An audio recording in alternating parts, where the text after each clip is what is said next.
第一次知道有人会见光打喷嚏，还是之前和一群小伙伴出去玩。当我们刚从阴凉处走到阳光下时，同行的一个小伙伴就连打了2个喷嚏。当时我们还以为他感冒了，结果他说他只要从暗处走到强光下就容易打喷嚏。作为一个科普爱好者，我就查了一下，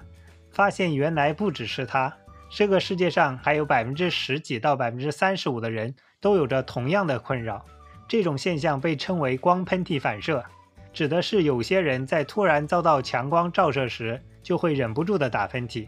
它还有一个又臭又长的正式名称，叫做常染色体显性遗传强迫性日光视神经喷发综合症，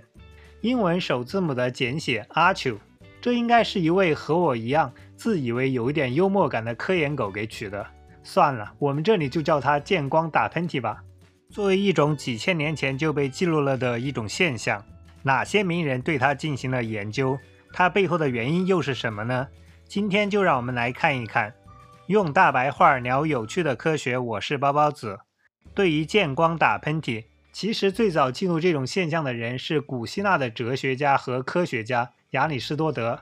当时就有人问他，亚老师，为什么太阳的热量能让我打喷嚏，但是火的热量却不会呢？亚老师给出的解释就是，这可能是因为太阳的热量气化了你鼻子里的液体，从而引发了打喷嚏。而火的热量虽然也可以气化，但是它同时又把气化的液体给蒸干了，所以就不会引发打喷嚏。当我看到这个答案的时候，就想，亚老师应该是做理论研究的，没有什么试验科学的经验，要不就是他被热量这个词给带跑偏了，没有想对方向。其实对于这个问题，只要设计一个小小的试验，就能给出最直接的答案。结果直到2000多年以后，另外一位能够见光打喷嚏的人才亲自做了这个实验，他就是17世纪的英国哲学家，法国式培根的弗朗西斯·培根。这个实验其实很简单，那就是他自己闭着眼睛从暗处走到了阳光下，结果发现这一次他并没有打喷嚏。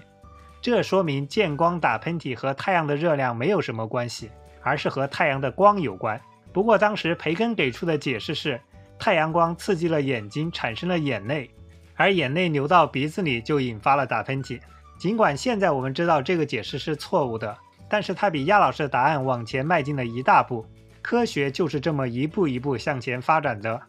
转眼间又过了几百年，到了20世纪50年代，一位法国学者发现，有一些人在检查眼睛的时候，当光线照射到他们视网膜上时，他们就会忍不住的打喷嚏。但是如果持续照射的话，他们并不会一直打喷嚏，而只是在光照后的几秒钟之内才会打喷嚏。可惜的是，这位学者并没有对此进行深入的研究，只是记录了这种现象而已。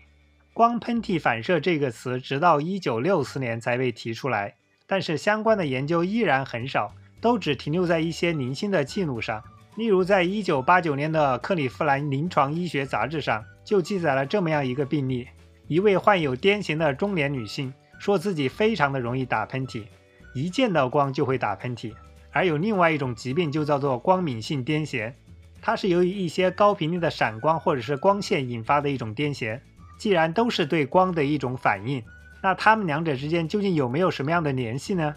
直到2010年，一家基因测序公司说，他们发现了2个 SNP 可能和见光打喷嚏有关，其中有一个 SNP 就位于一个会引发光敏性癫痫的基因旁边。所谓的 SNP 就是单核苷酸多态性的首字母缩写，它的意思是组成基因的某个碱基发生了突变。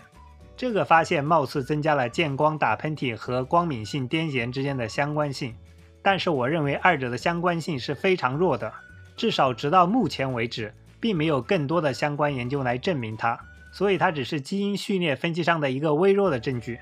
或许是因为见光打喷嚏只是一些人的小困扰，所以它并不受科学家们的重视，因而到目前为止，它背后真正的原因还不清楚。不过有少量的研究发现它和脑部的活动以及神经传导有关，所以我们只能根据现有的一些研究做一个推测。首先我们需要了解一下，打喷嚏通常是由负责面部感觉和运动的三叉神经来控制的，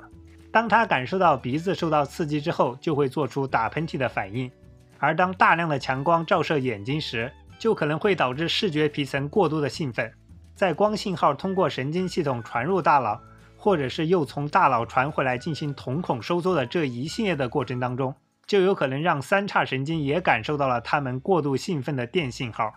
从而误以为是鼻子受到了刺激，就做出了打喷嚏的反应。尽管见光打喷嚏一般不影响人们的生活，但是在有些场合还是需要注意一下。例如，当从光线较暗的隧道开车出来的时候，如果突然打喷嚏，就会增加一些风险。还有就是一些从事高空作业的人员，或者是飞行员们，都要注意突然的强光引发的反应。不过好在我们有墨镜这个东西。最后，希望我们有一天能够弄清楚见光打喷嚏背后的神经生物学原理，哪怕只是为了满足人们的一点好奇心，但它总能推动科学向前迈进那么一点点。好了，今天的 BB Science 就到这里。如果你觉得还有一点收获的话，欢迎订阅关注我的频道，并点赞、评论和分享。谢谢大家，我们下期再见。